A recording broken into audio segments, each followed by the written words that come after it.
Good evening, good whatever time of day it is. Thank you for tuning in to Conversations with Dr. Don.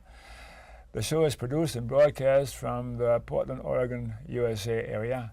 And for your first-time viewers, Conversations with Dr. Don is an ongoing series of one-hour standalone talk shows where I interview interesting people like most of you out there about who they are as unique, one-of-a-kind individuals and about whatever it is we have decided to talk about. And tonight we'll be talking about, are you part of the problem or part of the solution?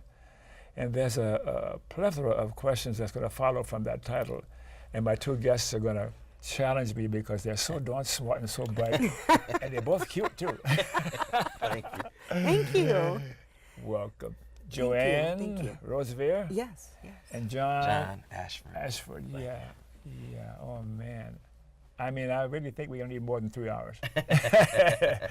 So as you know, the show goes in two major parts. The first part is what I call the bio part, where I talk to you about who you are, where you come from, all those kind of detailed stuff that gives the viewers an idea of where you're coming from, and you have opinions and comments about things we'll be talking about. And then the second half of the show, that half is not fixed. It could be 45 minutes or 15 minutes, depends on how the first half of the show goes. Okay. And then we'll talk about, are you part of the problem or part of the solution? And I'm still charmed and fascinated by that title. And I see you've got a couple of props you might have, and we'll show that later on as we get to that part, okay? All right, now who shall be my first victim in the bio section? Uh-oh. My sister. Yeah, thanks. Yeah. Ladies first. All right. So I'm going to do my own personal stuff to give the viewers a chance to hear what I'm about from my own mouth, because occasionally we have a new viewer and they don't know who I am. And so I was born in New Orleans, Louisiana, of red, white, and black Roman Catholic parentage on December 26, 1928. Today I am a religious and accepting of all others. I'm a retired PhD clinical psychologist and present-day television broadcast journalist. I'm the 12th of 12 children, am married, and am the father of 5 daughters by a first marriage. Politically, I'm a progressive, populist, activist, still learning how to live lovingly. It was hard to get out all those words, those P's, yeah. A few of my heroes include Jesus, Gandhi, MLK, and any other fellow human who is currently living lovingly. Yeah, that's what I'm about, and that's been for a while. I'm not sure it's going to change, because living lovingly is the bottom line, the reason for my existence. So, I shall start with Joanne. Okay. Joanne, if I were to ask your best friend, who is Joanne, what would your best friend say? Be your best friend. Say, Joanne is what or who?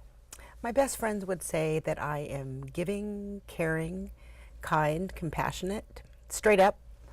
If, she always says, if I have a problem, I will always go to you because you always come up with a solution. And she would also say that I'm tall because I think I'm 6'4". And I'm a good mom, I'm a good listener, and I have a good sense of humor. I can tell. So when and where were you born? I was born... Not when, cancel yes. that. No, you can ask me. Oh, no, it's okay. I was born in Portland, Oregon in 1964. In Portland? At the Portland Sanitarium, which has caused people to laugh. But it was the Portland Seventh-day Adventist Sanitarium that is no longer. It's now Portland Adventist Hospital. And my birth mother came here to have me, and I was immediately given away to a family that lived in Eugene, Oregon. What race was the family you were given to? They were white. Figures. You sound kind of white. I get that a lot. Yeah. Because I couldn't tell. Sometimes I can tell on the phone, you know, but sometimes it escapes me. So you're passing, huh? Well, it's actually very difficult. It was more so when I was younger, trying to find a job, because I came back to Portland when I was 18 and tried to find a job, and I would talk to people on the phone, and they just wanted me. And then I would come in there, and I was sitting down, and they would walk in, and they'd look at everyone but me. Joanne? You know what that means? That happened to me. Yeah. Yeah. Oh, my God. We're going to spend a lot of time with her. Yeah. Interesting. You got a beautiful smile. Oh, thank you. Beautiful, yeah. And we talked a little about your cultural, racial heritage. You want to say anything about that? Yeah, on my father's side, I am Nez Perce. I am Black, Creole, and yeah, and on my mom's side, I am Scots, Irish, and German. Boy, you sound like you could be a part of my family there. Yeah, I have a daily racial battle within myself every day before I get out of bed. Oh, really? Yeah. It's lasted all your life. All my life. Occasionally something will happen to me nowadays, and as I'm getting older, I'm still learning about how I got to be the way that I am, and I find that I'm taken back to something that happened when I was 13 years old to do with race, you know. So I know what you're talking about when you're talking about occasionally something comes up that takes you back and have a racial discussion, yeah. And how do you end up with that at the end of those introspections? Comfortable. Yeah. This is who I am. Your eyes said something Yeah. just now. No apologies. And I saw it. No apologies. You feel good about Yeah. who you are? Yes, I do. Yeah. Oh man. I'm not sure who I want to spend most time with now. She does that. How about cultural heritage? Is there anything unique about your personal cultural heritage based on what you've told me so far? Well, as a child, I was told that I was Puerto Rican. Mm-hmm. So I actually found out that I was Black when I turned 18 and met my birth mom. And so I had this strange relationship with the Black side of me. I wouldn't be, I denied it, would literally fight someone if they asked me because of the manner that it was presented to me. Things kind of changed when I turned 12. I met an amazing woman named Phyllis Anderson, and she became my mom. I adopted her, she adopted me. It was fantastic. And the first thing she did, after I told her I was Puerto Rican, she said, "Yes, JoJo, of course you are." And then promptly went to Reno, Nevada, and bought every book on Black culture. So I found out they were inventors, and she was white. And what I find interesting is there was, in the books that she gave me to read, to find out what Black people were like, just in case I wanted to know, and I didn't because I was Puerto Rican, but that it was all about their strengths. And in reading, I fell in love with, and she became my mentor, Harriet Tubman. Mm-hmm. You either get free or you get dead. I like that. I like that. So you were self-educated in that I regard did. because I it did. wasn't in your immediate environment. No, absolutely Oh, not. Yeah, yeah. And education, you got a bunch of education behind you. I do. Will you say a little about that? Yes, I went to, my mind's going blank. I went to PCC in '85, and that's when I started going back to school, back to college.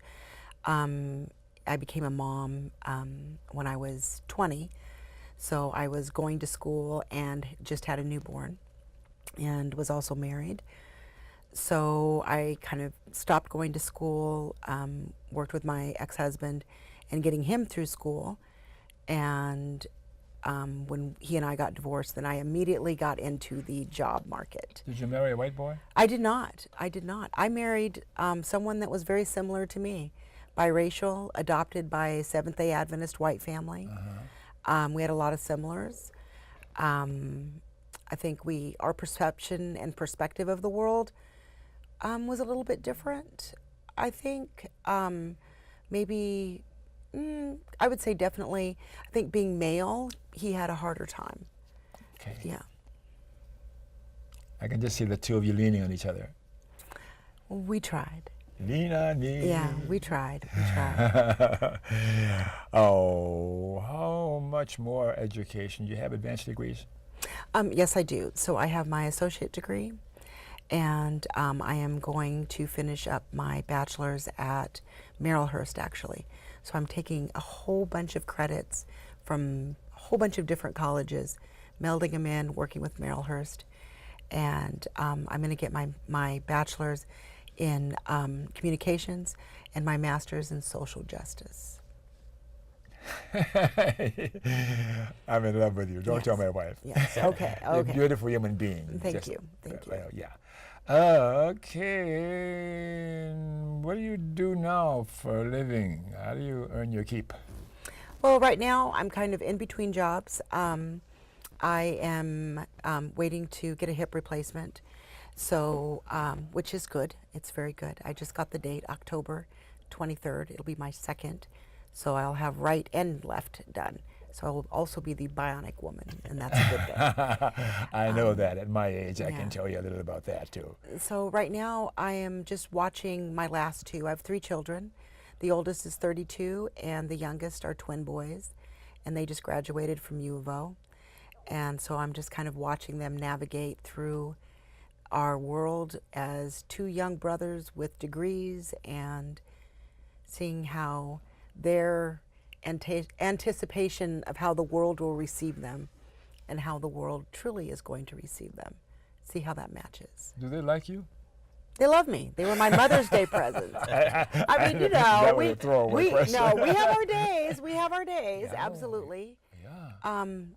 Yeah. If you give them permission to be who they are, you will have your, as you know.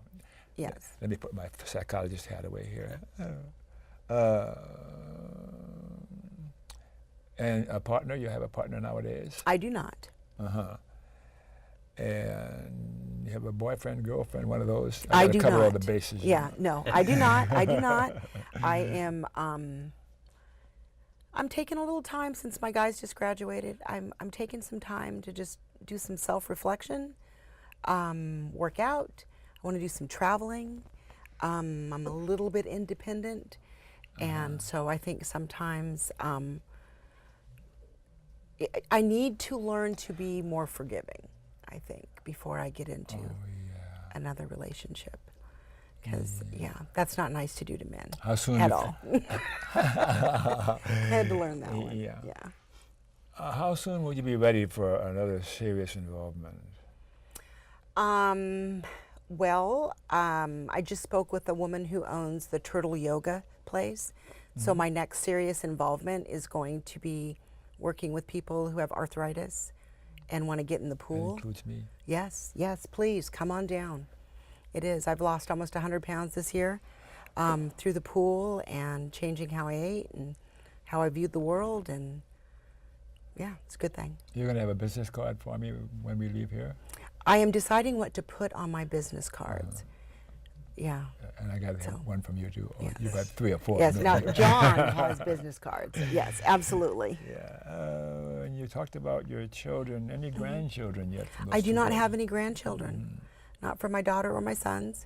Oh, wait, I have a grandson named Carlos who's a gecko, so I don't know if that counts. My daughter has a gecko that's, so if you look on my Facebook page, that's my grandson. But no. But I have numerous kids over the years that I've adopted, and they've adopted me, and they have kids, and their kids call me grandma. So I guess, the answer to that would be yes, yes. Do you have a religious preference nowadays? I'm spiritual. What does that mean? That means that I have a deep sense of self and what my duty is to the universe. I believe that we are all connected. What is your duty to the universe? My duty to the universe is to be kind, loving, compassionate, and also to be firm, and to be part of the solution and not part of the problem. This is really fun because occasionally I'll glance at you to see your reaction to what you just said. This is really fun for me. Yes, so you are spiritual. Huh? I see myself as spiritual, and for each of us there's a different definition of what is meant by that. I will not throw away the stuff I learned and some of the stuff I'm glad I lost from my Catholic upbringing. Yes. And all the mama was always had a prayer book and her prayer beads and like that. And I'm still pounding my breast from too many meal copas. Well, I was raised Seventh-day Adventist. Yeah. So there's only a certain group of people that are going to go to heaven, and you have to act a certain way. And if you don't act that way, then you're not going to go to heaven. Are you going to heaven? And that's how I was raised. I'm not sure because they've assured me that they are, and I'm not sure that the God or higher power is going to put me with them again. But you never know. Might be a lesson I need to learn some more. I'm okay with that. Do you believe a life hereafter? I do. I believe you come back. I believe you keep coming back until you get it right and get a sense of belonging, self-worth, and then I think you go on to a next higher place. I'm going to provoke a conversation between you two. You're Yeah. a Jesuit over there. Let me continue. Yeah, political persuasion, is that a friendly question or not? Are you Very left, friendly. right, central, or what? Centrist or what? I'm center.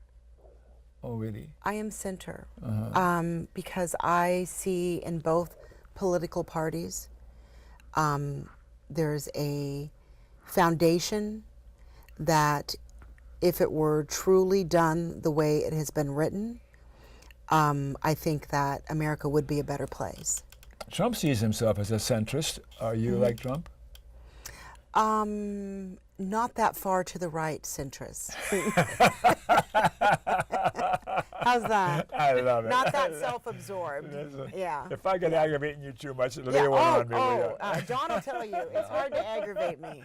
And you guys Yeah. have known each other for 30 years. 30 years. My 30 years. gosh, and all Yes. these time. Oh, man. The difference between sympathy and empathy, is there a difference between those two, sympathy and empathy? Sympathy is when you feel sorry for somebody and you just wish they could understand how much better they could be if they just could understand. Empathy is when you look at them and you get a common connection and you see them right where they're at and realize that they either want to go forward or they're comfortable staying where they are. I think a lot of times with sympathy, we use that as a means to do nothing. Yeah. This is going to be a hard act to follow. He's going to do fine. You know, Memberships in political, social, or civic organizations, any of those come to mind for you that you'd care to share with the viewers? Memberships. Some I've been people a have some, member some. of the African American Coalition. I've been a member of a lot of political things. The years. Then about probably 5 years ago, I kind of took a step back and decided that I needed to relook at how I saw myself. I believe that all means all. I believe that the problem with our world, especially here in America, is a social economic one.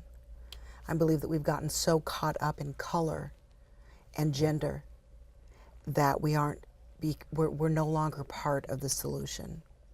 We've allowed ourselves to become part of the problem. And so I really believe that we need to step out of that. Social economic, that encompasses a whole bunch. What do you mean by social? Don't answer that now. Economic, I know what that means pretty much. I've experienced being a poor boy. I was born in the Ninth Ward in New Orleans, as I mentioned. But any other organizations? What's African American Coalition? You mentioned that. That's in Portland, Yeah. right? It's in Portland. And it's like a health coalition, health network, healthy kids. So I also was a member of the Urban League and worked for the Urban League. Let's see, what else have I done? I've done a lot. I can tell. I stay with an organization as long as I see it being progressive. I Magic word for me, progressive. Yeah, I hate meetings. John will tell you. I can give a 5-minute meeting and leave and think we're going to be okay. I have left meetings by saying, we're done here, right? I think that it's time for us all to get back to that grassroots of, you see a kid who's not going to school, find out why, and then maybe show them where there's a school that they'll feel comfortable in. And I know that sounds kind of strange, because why should they feel comfortable? But I'm talking about a school that is actually comfortable with them where they're at educationally, so that they can bring them up higher. You got a big task ahead of you, ongoing, and you enjoy it so much. But I've seen it work. You have the Yeah. most expressive eyes. I do, yes. It's very hard sometimes, because if I don't like someone, they know it immediately. I mean, I try to mask it over. I really do. I'm not very good at it. If I make you mad, mask it over. I don't Yeah. want to see it. One more question for you before you go to Yes. John. Okay. Persons from the past or alive today that you admire or look up to or looked up to. Any names come to mind? I've been doing this a number of years, so I have a Yeah. whole bunch of names. Harriet Tubman, definitely. Mm-hmm. My grandfather, Jasper Parmenter, definitely Why? helped me a lot. He was a shoulder to lean on.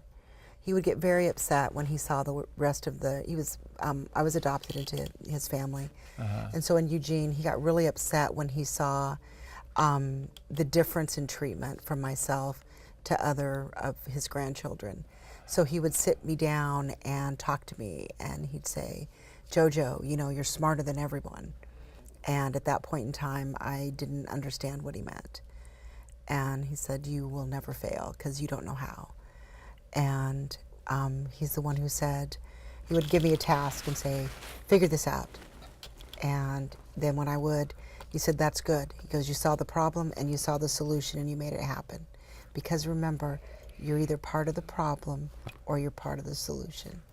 And that's from that's where that 4 or came 5, from. yeah. And then Grandpa Hicks, same thing. I got a tractor stuck on a farm in Fallon, Nevada, and he went to walk off for lunch, and I went to follow, and he looked at me and he said, "The tractor's stuck. You're not done yet." I'm like, "Okay." Got the tractor unstuck. I could tell he had a look of surprise on his face when I drove up to him. He's like, "Oh, good for you, Joe." I was like, "Thank you." Phyllis Anderson, his daughter, definitely. You know, I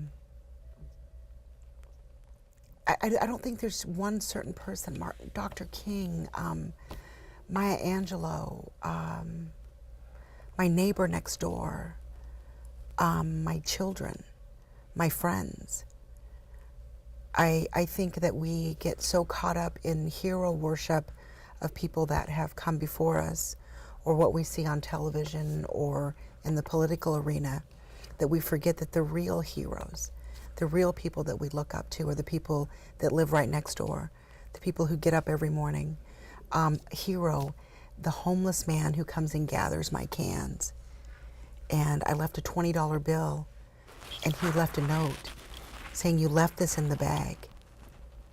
Hero. I mean, he lives on the street. People that'll stand up and say, "I'm crazy, but I don't want help because this is crazier." You have to show me a collection of your poetry. I do write a bit. Yeah. And John.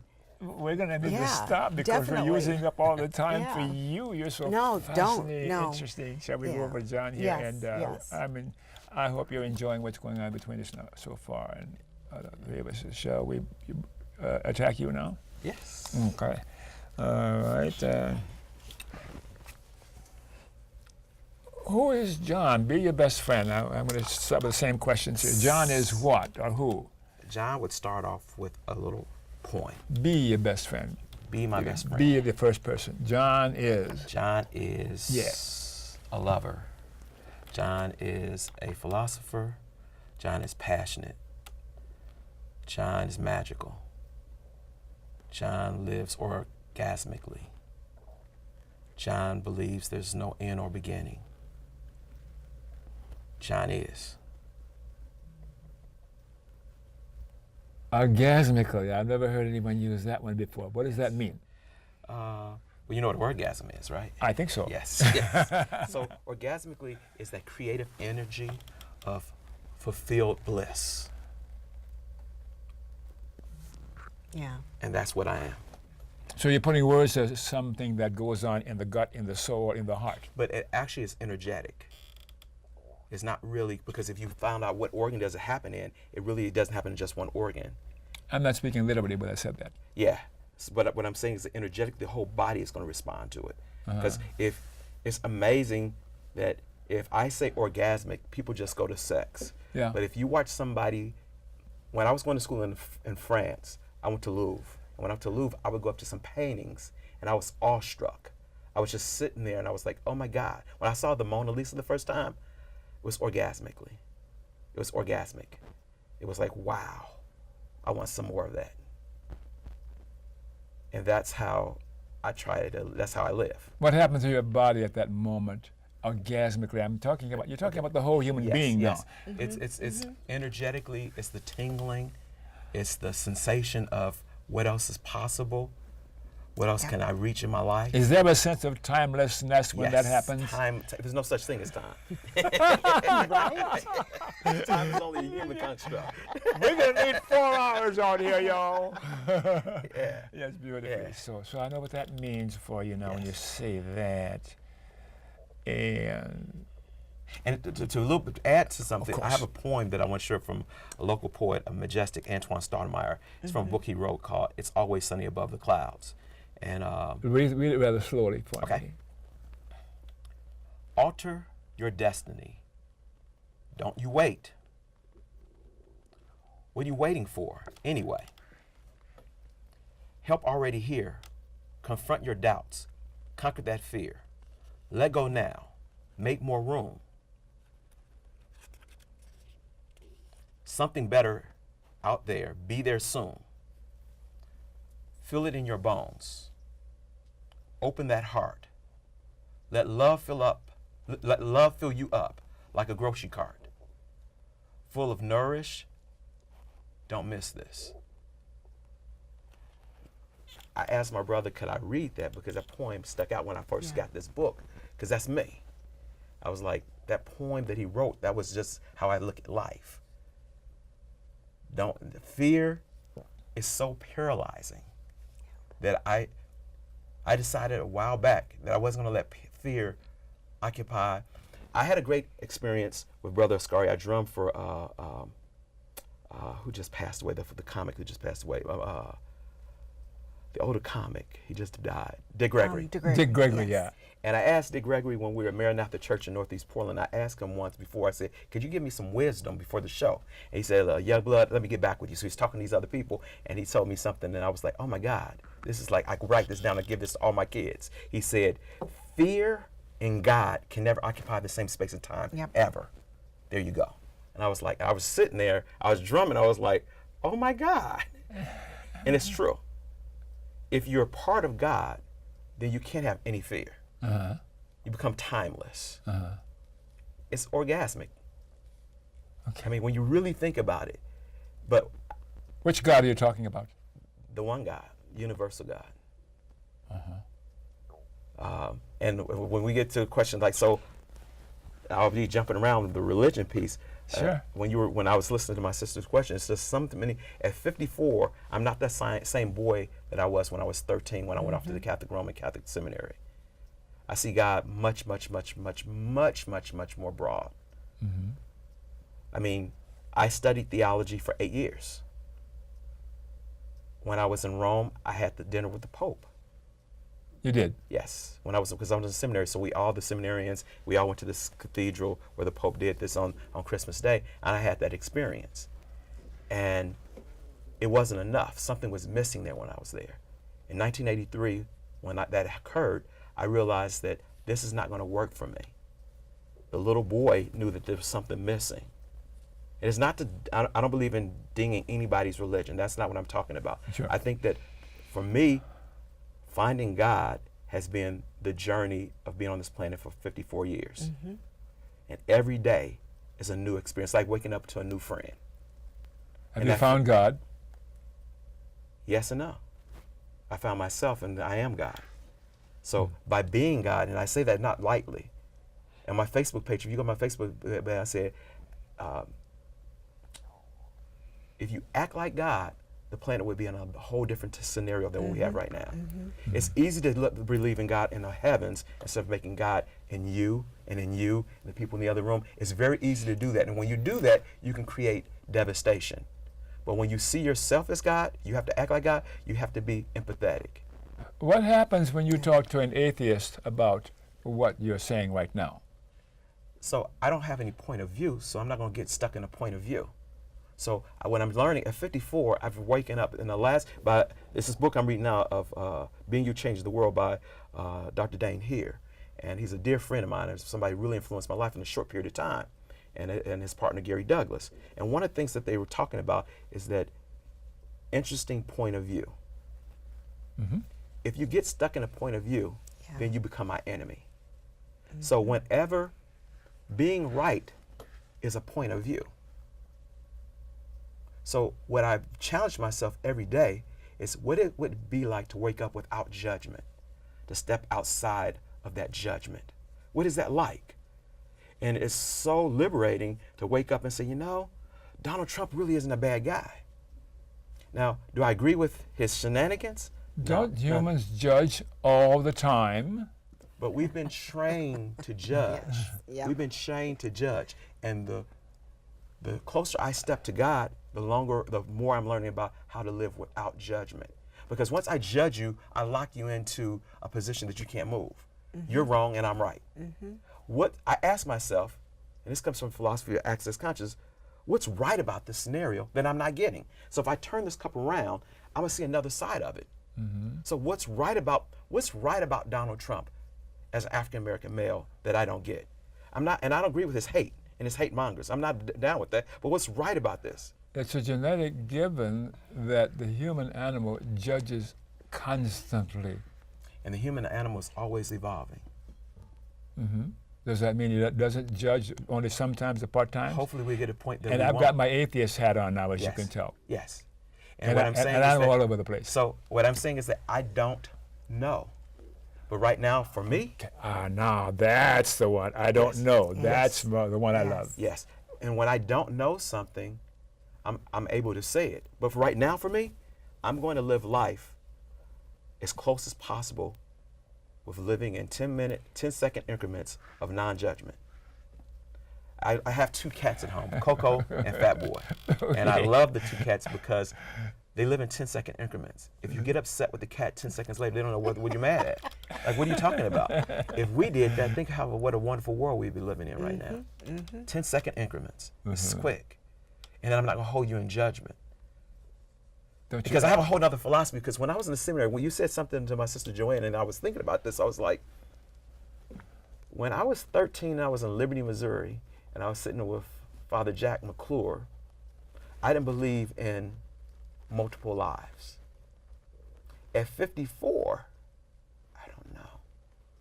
And scientists are beginning to ask so many different questions now that they were not able to ask back then, which say maybe there is something more than this to this. You're hurting my head. I got to keep going. Sorry about that. I love it. Please, Yes, yes. please keep hurting Yes. it. We talk about when and where you were born, Chicago, Illinois, and why were you born? to bring beauty to the world. Are you successful? I'm still on a journey. Nice. Are you successful?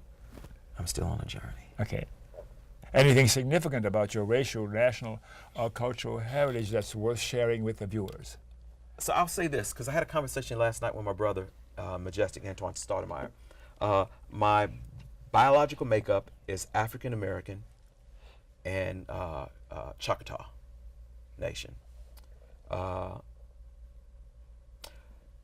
But in the last 2 years, I've had philosophical conversations that I'm not using those labels anymore.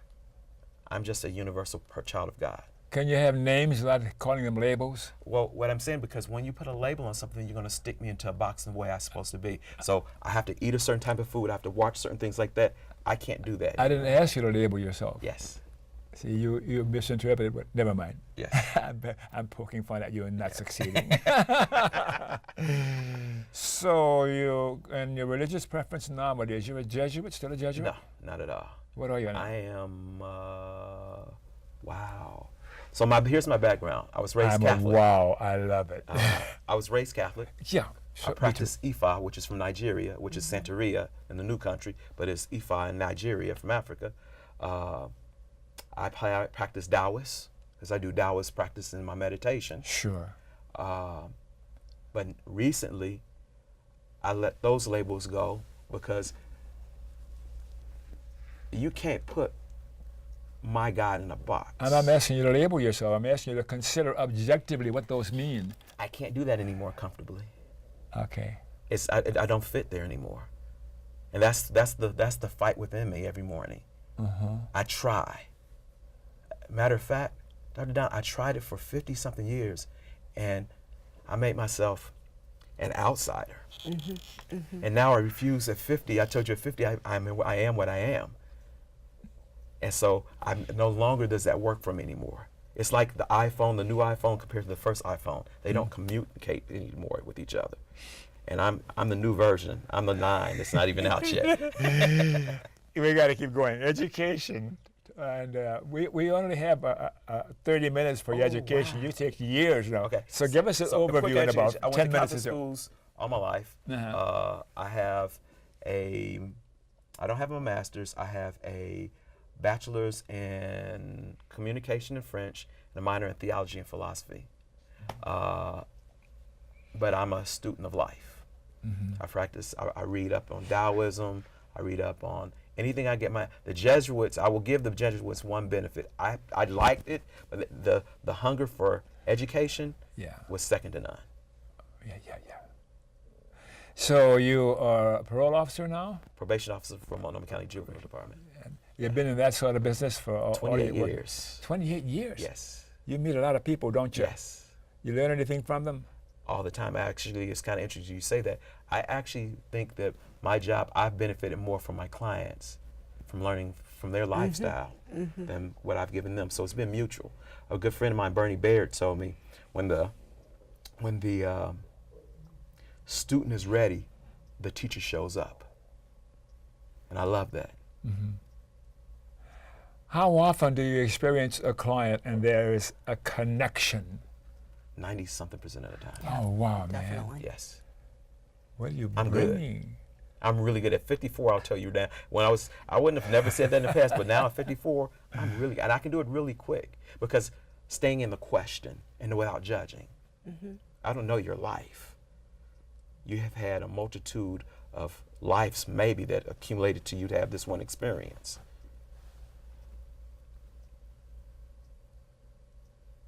Compassion. What is compassion? Wow. For me, compassion, the ability to be in a total allowance of receiving and giving. That's what compassion is for me. It's a flow. It's allowance, going back and forth, giving and taking. And passion, it comes from the Taoist, from the heart, that heart energy. Okay. And that's, for me, that's like, wow, I love it. Your partner, boyfriend, girlfriend, or any of those? I'm or married to Tori Bergman. I know. Yes, yes. And children and grandchildren. I have 3 children from my previous relationship, Halim, Makita, and Adia. Makita got a full ride to Seattle. She graduated Seattle U. She's a pre-med student, working over at a hospital in Vancouver, waiting to go to medical school. My recent daughter is 18. She has her associate's degree already. She finished high school 2 years early. She goes to Whitworth University in Spokane. And my son is working for the Temple. I don't know if he's going to be a plumber or, but one of the things for my kids, I ask them to be happy and choose themselves first. That's all I ask of them. I don't tell them to be careful. I ask them to be aware and choose for themselves first. Which one of your children loves you the most? All 3. I can't stop him. I can't stop him. That's Sean. That's Sean. All right. In your political persuasion? None. None. I'm like Dr. King. Or I guess I'm not like Dr. King. I don't want to say that. I'm myself. I like what our previous President said, President Obama said that if Dr. King was around, he would not negotiate with wrongness. And I cannot choose one side. I am not going to put myself in that position because I think both sides have done good and both sides have done bad. Isn't there another side? Truly, but I don't think we have enough time to talk about that other side. Thanks for apologizing for me to my viewers. Persons from the past or alive today, any names come to mind? Pamela Marie Ashford and John Howard Ashford Sr. Parents? Yes. Why do you look up to them? Oh, wow. I hear a lot of stories. I had the most special spiritual parents God could give a human being. I am because they were. Where are they now? They're both in Chicago. They're one of my greatest influences. And then there's a myriad of other influences. In every room in my house and in my office, there's a picture of Bob Marley. Because my mom and dad... Bob Marley? Yes. My mom and dad made it. In 1976, we went to Jamaica for the first time. And my Uncle Julius gave me 2 albums, Uprising and Survival. And it changed my life dynamically that I wanted to be Bob Marley. Why? Because the love and the compassion that this brother shared with the world from a small island like Jamaica can impact the entire planet. There was that depth to him? Yes. Okay. Amazing man. If you listen to his music, my friend Antoine says he's probably one of the greatest philosophers, one of our greatest philosophers ever that we just haven't recognized yet on the African race, if you want to look at it from that perspective. But he's just biracial also. Bob Marley was actually biracial, so most people. And then there's other people that really that I look up to. Bernie Baird, who will be embarrassed to hear me say his name. He's a local friend of mine here that amazing teacher. And then I talk about this brother, he's gonna be embarrassed too, Antoine Stoudemire. I mean, so many brothers that, I have my brother Derek Ashford, who's a police officer in Chicago that keeps me grounded all the time. And then recently there's 2 brothers that came into my life, Dr.Don here and Gary Douglas. And those 2 gentlemen really help remind me of who I be recently and the power of being the most essential you. Where are you going to be 5 years from now? Expansive. You know, I think we have about 10 minutes to cover this subject, okay? They're going to yell at me in the control room. We need to take a break for a couple of minutes anyhow, okay? Just to have a little pause to catch our breath. Can we do that?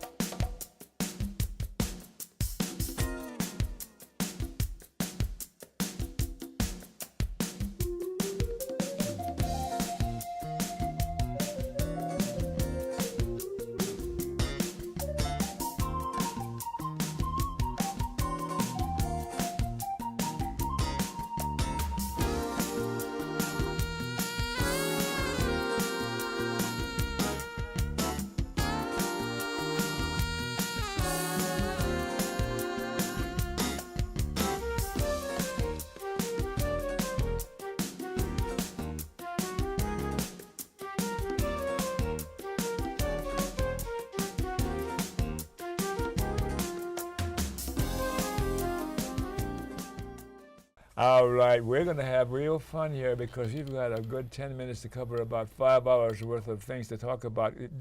They're relative to part of the problem or part of the solution, but we're going to see what we can do in this 10 minutes of time. What is the problem that we're talking about here?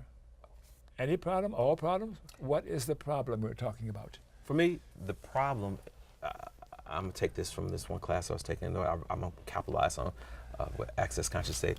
Check this out. The problem is unconsciousness and anti-consciousness. Can we talk about that for a minute or so without getting lost for 2 hours? The problem is consciousness and unconsciousness. Unconsciousness and anti-consciousness. Anti-consciousness.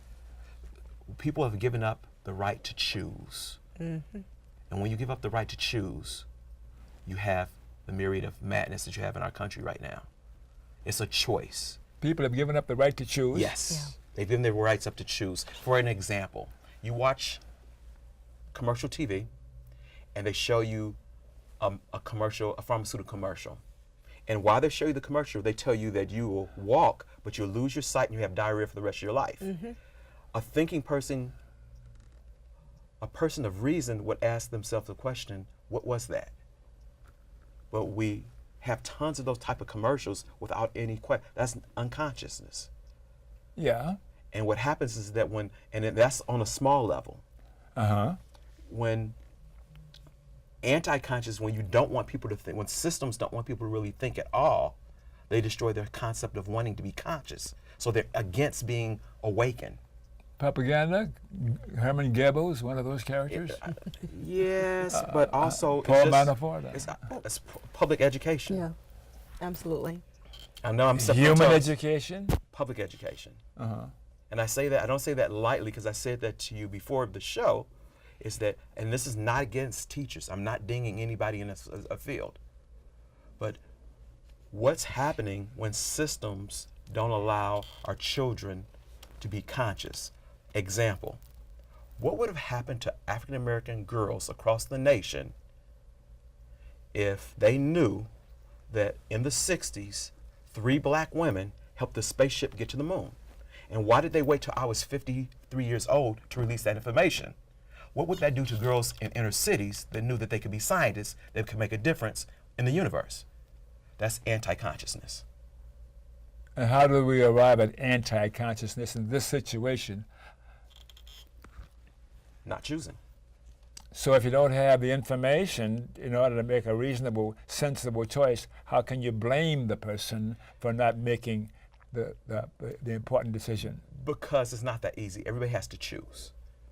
If you don't have information to make a choice, You still have to choose. how can you make a choice? When you get up in the morning, you make a choice if you're going to get up out of bed. If you or don't you're have gonna stay there information to make the choice, how can you make it? then you stay in the bed. You still choose.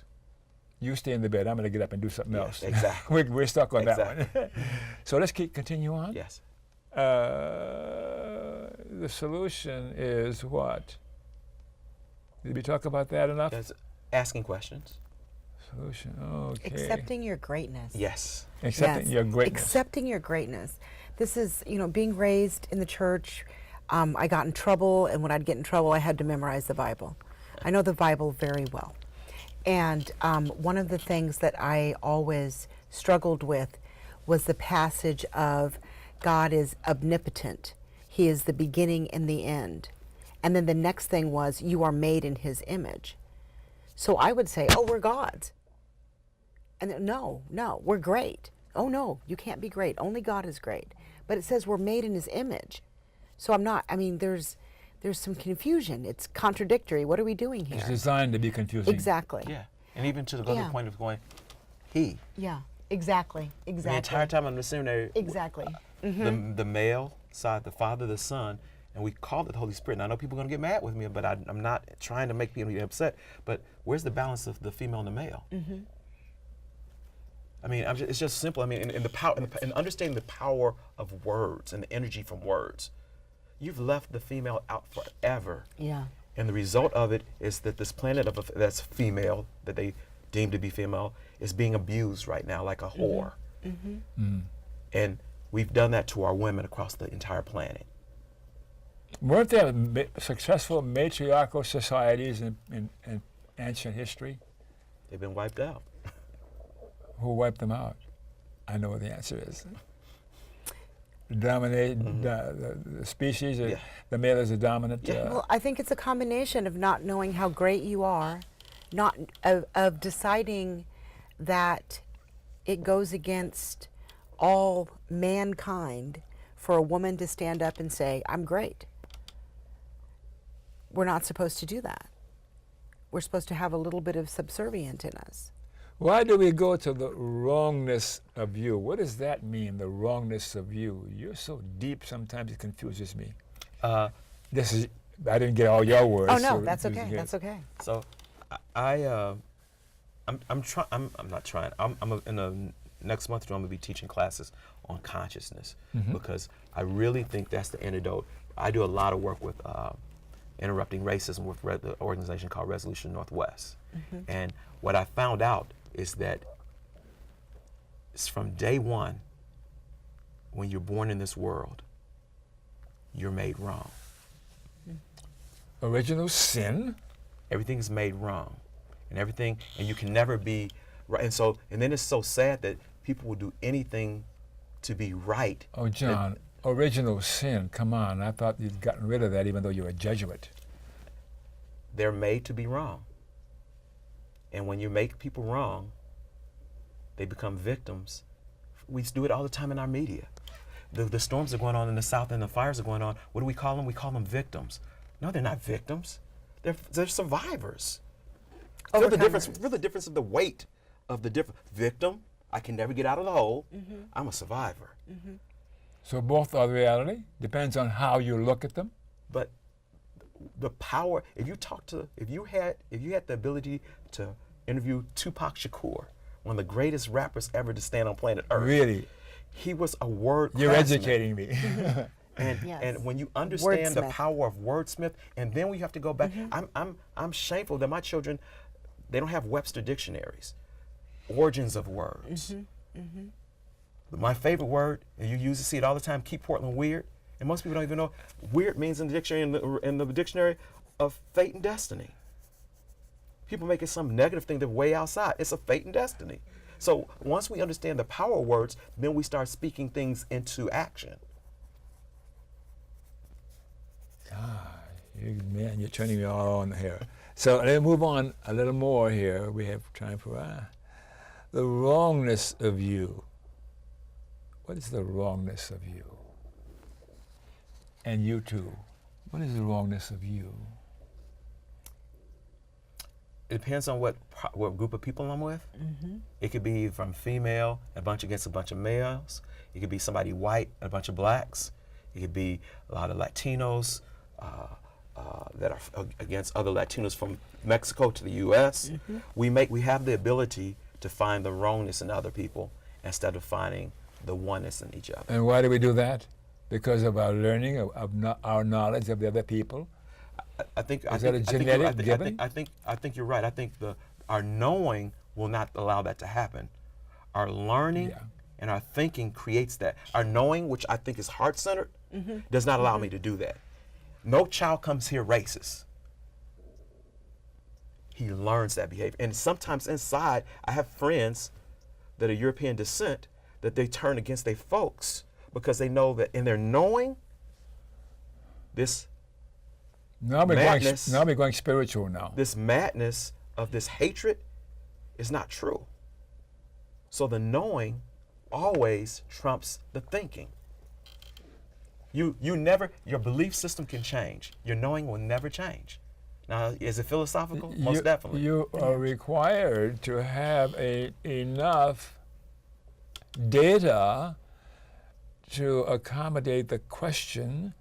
We've only got a neocortex that is limited because of its biological limitations. It's physical, but there's something beyond that. That's why I mentioned spirituality before. Absolutely. Yes, absolutely. It's the energetic for me part of it. The spiritual part and the energetics go hand in hand. And it's not a wrongness. We're not wrong. It's a learning experience. It's, yesterday I did that, the outcome didn't turn out the way I had expected it. So today I'm going to do something different. Was what I did yesterday wrong? Did I learn from it? Am I working through it? Would I do it again? If I hurt someone, am I sorry? Not just I'm sorry, but genuinely deep, heartfelt. Experience it, yeah. Like so sorry that the spiritual part of me has awakened because I empathize with you. I feel you. I understand the pain that I just caused you. And I will never do it again, ever. Let's move on. You know, I'm going to deviate from my usual format here. what's happening with you two at this table here in 17 years? I don't remember having this kind of experience that is ongoing, and yet I'm interfering with what's happening with my thinking and having to be smart enough to ask the proper questions, you know. And I experience it probably more than you, because something about you and your eyes and you and how your being and how you move your body when you talk about certain things. It's a very pleasant experience, and consider coming back on the show in the future and talking about some other stuff. Please Absolutely, do. Yes, yeah. absolutely. And I don't BS, I talk straight. Yes. Yeah. Now, we're going to have you talk to the viewers in turn, and for a final few words, 30 seconds or 45 seconds, about whatever you want to say to them right now. Okay. All right, so look at that camera. Who's going to go first? You want to go first? I'll let you go first, sister. You wanna go first? Yes, Thank my you. sister, yes. Never give up. It is self-destruction. Wake up every day and just have that inner feeling of satisfaction that you got this far. And the challenges of yesterday will be the triumphs of tomorrow. Raise your children to be loving and kind. It's not about the color of our skin. It is truly about the content of our heart. Okay, John, please. Yes. You got about 30, 45 seconds. So I would say stay aware. Never stick in fear. Fear is not your friend. Awareness gives you the ability to be expansive and be knowing. Trust your knowing, challenge your thinking, and stay open to the universe. Definitely. Definitely. You guys have been very, very, very enjoyable. So let's talk about a few public service announcements so that we usually put up on the screen. Oh, and I got to thank you for watching this show. Remember KFC, not Kentucky Fried Chicken. Dr. Don's KFC. Kind, friendly, and charitable. Be kind, be friendly, and be charitable to you and that guy in the control room, too. Yeah. Thank you for watching again, and we'll see you next time around, okay? Thank you. Okay, thank you. Thank you, thank you.